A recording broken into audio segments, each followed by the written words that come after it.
Students, I am Dr. Parul Singh, Assistant Professor Sociology, Government Arts Girls College Kota.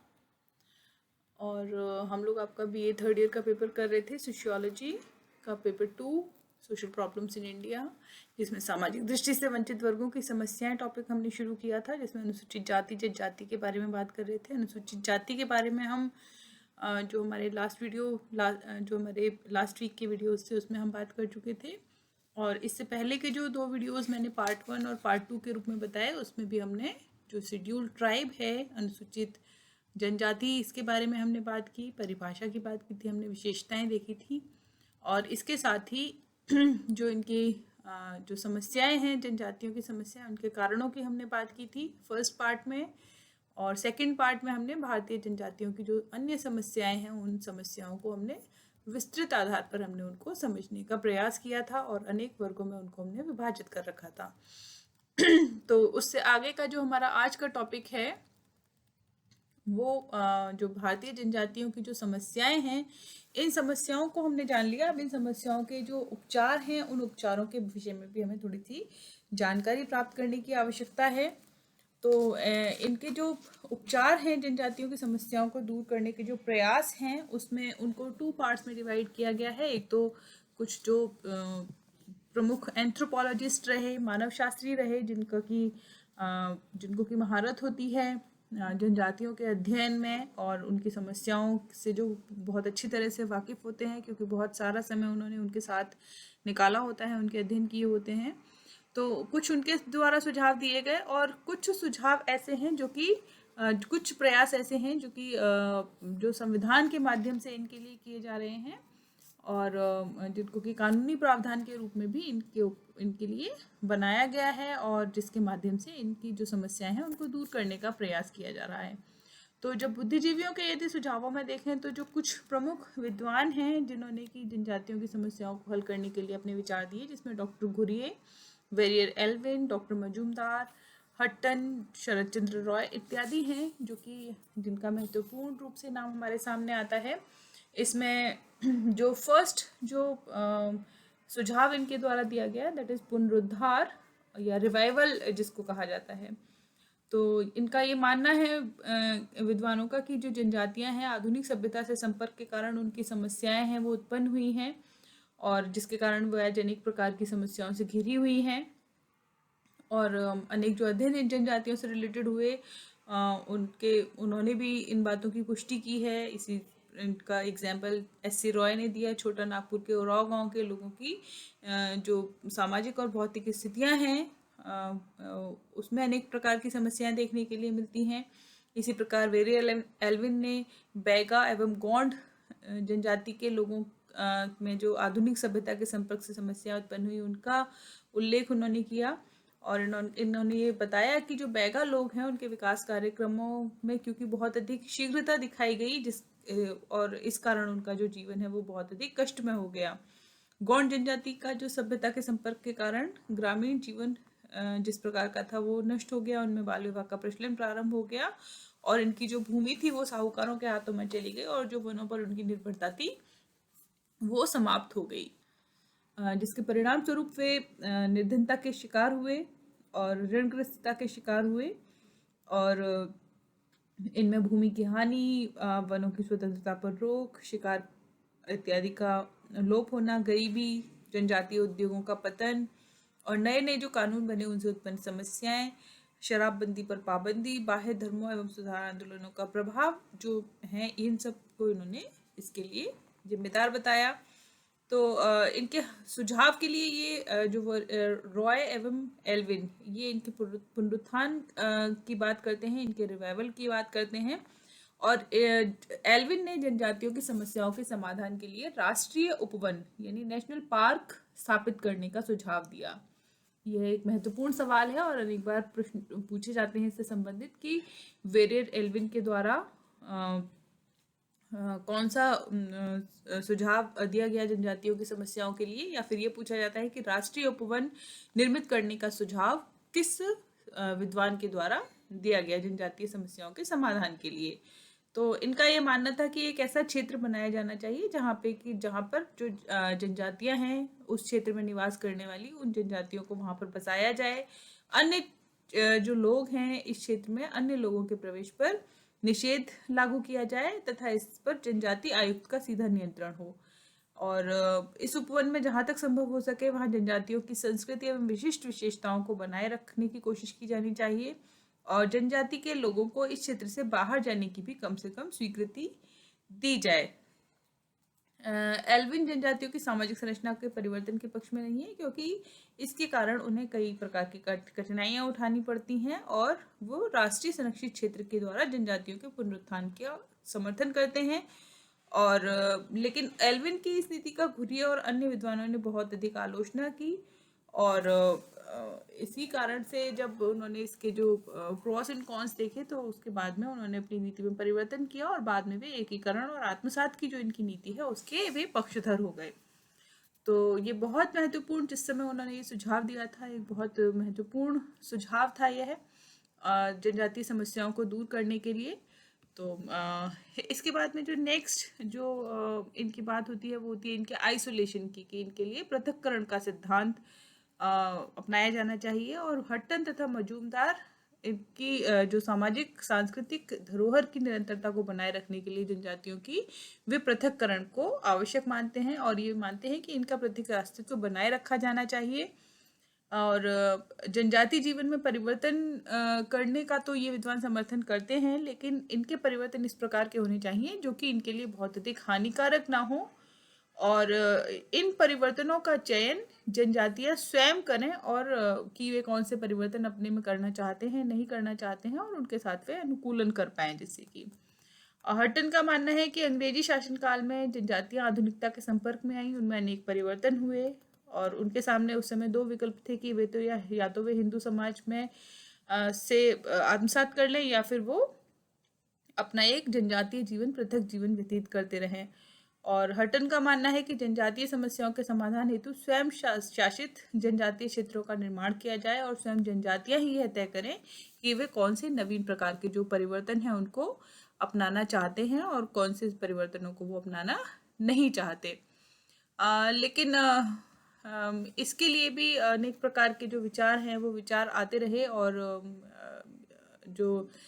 Majumdar हैं उन्होंने बताया कि जो नवीन संपर्क के कारण जनजातियों में जो महत्वाकांक्षाएं हैं उत्साह हैं उनका ह्रास हुआ है। सभ्यताओं के संपर्क ने उन्हें करीब बना दिया और आज भी वे इतने अक्षम हैं कि वे अपने कल्याण के लिए भी नहीं सोच सकते। तो वे अपने लिए किन नियमों का उनको पालन करना है किस प्रकार के परिवर्तन उनको अपनाने हैं नहीं अपनाने हैं इस विषय में सोचने में वे बहुत अधिक सक्षम नहीं हैं। अतः जो चयनित अनुकूलन और पृथक्करणवादी जो सिद्धांत हैं वो सिद्धांत बहुत अधिक उपयुक्त इनकी समस्याओं का समाधान करने के लिए नहीं है। और तीसरा जो थ्योरी है वो है इनका आत्मसात का सिद्धांत यानी असिमिलेशन की थ्योरी जिसके डॉक्टर घुरिये अक्षय देसाई निर्मल कुमार बोस इत्यादि जो हैं उनका ये मानना है कि जनजातियां हिंदू समाज व्यवस्था का ही अंग हैं। इनके लिए अलग अस्तित्व में वे विश्वास नहीं रखते और वे कहते हैं कि इन्हें हिंदू समाज में ही आत्मसात कर लेना चाहिए। घुरिये का मानना है कि आदिम जातियां पिछले हिंदू थे। ये बहुत महत्वपूर्ण एक सवाल है। यह भी अनेक बार पूछा जाता है कि किसने कहा कि आदिम जातियां पिछले हिंदू थे तो इसके जवाब है घुरिये। अतः इनकी सभी जो सांस्कृतिक आर्थिक और सामाजिक समस्याएं हैं उनका समाधान हिंदू समाज के साथ आत्मसात करने पर ही संभव हो सकता है। प्रोफेसर देसाई हैं वे ये मानते हैं कि जनजातियों का आत्मसात हिंदू समाज के स्थान पर राष्ट्रीय जीवन की मुख्य धारा में करना चाहिए। तो सिर्फ हिंदू इनको नहीं मानना चाहिए बल्कि एक किसी भी रिलीजन को इनको अपनाने की स्वतंत्रता देनी चाहिए। और निर्मल कुमार बोस जनजातियों के आत्मसात किसी धार्मिक समूह के स्थान पर नवीन भारतीय समाज में चाहते हैं और आधुनिक भारतीय समाज के मूलाधार धर्मनिरपेक्ष प्रजातंत्र समाजवाद इत्यादि ये आधुनिक समाज के मूल आधार हैं और इन्हीं के आधार पर जो जनजातियां हैं उनका भी पुनरुत्थान या उनका भी जो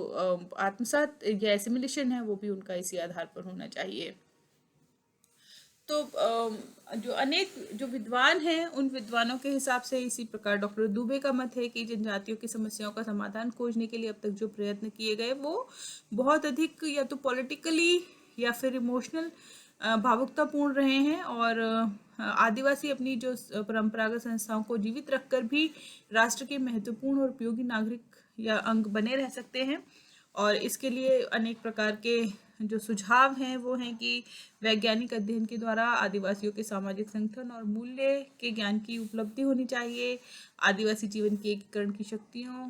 का अध्ययन किया जाना चाहिए। संस्कृति के सहज परिवर्तनशील और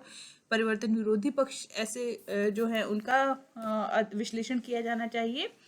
और ऐसी विकास योजनाओं का निर्माण जो आदिवासी समूह की आवश्यकताओं को क्षेत्रीय और राष्ट्रीय आवश्यकताओं के साथ समन्वय कर सके, उनकी आवश्यकताओं को पूरा कर सकें। और इन जो जिस प्रकार की जो योजनाएं बनाई जा रही हैं उन योजनाओं की गतिविधि और उन प्रभावों का अध्ययन और उसमें जो निगेटिव पॉइंट्स हैं उनको दूर करने का प्रयत्न किया जाना चाहिए। तो बुद्धिजीवियों के सुझाव के अतिरिक्त स्वयंसेवी संस्थाएं हैं, उनके द्वारा भी प्रयत्न किए जाते हैं सामाजिक इनकी जो जनजातियों की जो सामाजिक समस्याएं हैं उनको दूर करने के लिए। और इस तरह के अनेक भारतीय आदिम जाति सेवक संघ और राजस्थान में भी यदि हम बात करें तो उदयपुर में जनजातीय संघ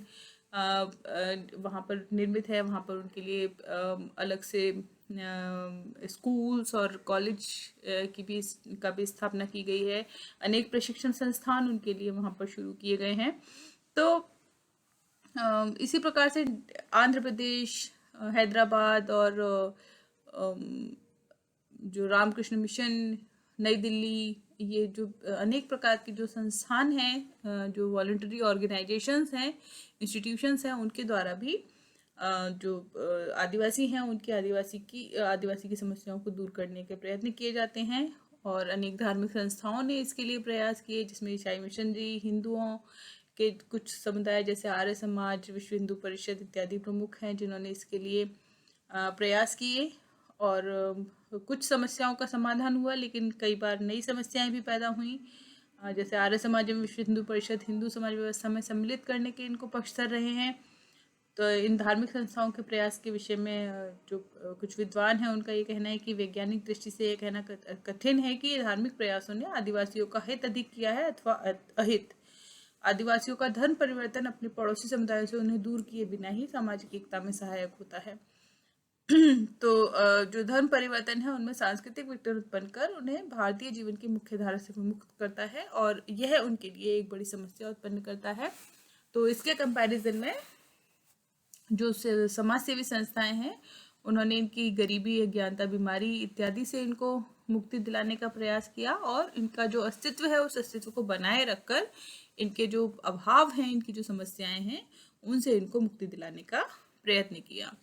कुछ सरकारी प्रयत्न जनजातीय कल्याण के लिए किए गए, संवैधानिक प्रावधान किए गए, जिसमें अलग अलग आर्टिकल्स हैं, अलग अलग अनुच्छेद हैं जिनका की उल्लेख किया जाता है। जो आर्टिकल 275, आर्टिकल 325, 330, 332, 335, 338 इस तरह के जो आर्टिकल्स हैं उसमें सरकारी नौकरियों में इनके लिए आरक्षण, लोकसभा राज्यसभा में इनके लिए कुछ सीटें रिजर्व रखना, और आज लोकल लेवल से लेकर पंचायत स्तर से लेकर के लोकसभा, राज्यसभा, संसद तक इनके लिए अनेक प्रकार के जो सीट्स हैं वहाँ पर रिजर्व, सरकारी नौकरियों में इनके लिए आरक्षण। इस तरह के जो सरकारी प्रयत्न हैं वो सरकारी प्रयत्न किए गए। जो प्रशासनिक व्यवस्थाएं रही अनेक प्रकार की, उन प्रशासनिक व्यवस्थाओं के द्वारा भी इनके लिए कुछ प्रावधान इस तरह के किए गए। इनके लिए कल्याणकारी और सलाहकारी संस्थाएं स्थापित की गई, जिसमें tribal cooperative marketing development federation of India का गठन किया गया। इनके लिए संसदीय समितियां इनके लिए समय समय पर बनाई गई ताकि जो संविधान में प्रदत्त सुरक्षा और उनके कल्याण की जांच के लिए अनेक समितियां बनाई गई। राज्यों में कल्याण विभाग इनके लिए बनाए गए, विधानमंडलों में प्रतिनिधित्व इनको दिया गया, और विभिन्न जो पंचवर्षीय योजनाएं समय समय पर बनाई गई, उन पंचवर्षीय योजनाओं के माध्यम से जो अनेक प्रकार की जो प्रावधान हैं वो प्रावधान इनके कल्याण के लिए किए गए। और स्कॉलरशिप्स और छात्रावास, बुक बैंक कार्यक्रम, जनजातीय उपयोजना क्षेत्र, जनजातीय क्षेत्रों में व्यावसायिक प्रशिक्षण और बालिकाओं की शिक्षा को महत्व, प्रशिक्षण एवं शिक्षण, पथ प्रदर्शन केंद्र, और पहाड़ी क्षेत्रों में जो विकास योजनाएं, जनजातीय अनुसंधान संस्थाएं, अनेक प्रकार की स्कॉलरशिप्स, विदेश में पढ़ने वाले छात्रों के लिए छात्रवृत्तियां, राष्ट्रीय अनुसूचित जनजाति वित्तीय विकास निगम, अनाज बैंक, सहकारी समितियां, राष्ट्रीय अनुसूचित जनजाति आयोग का निर्माण किया गया 2003 में। आर्टिकल 89वें संवैधानिक संशोधन द्वारा आर्टिकल 338 के बाद 338 का जोड़कर एक अलग आयोग गठित कर दिया गया। और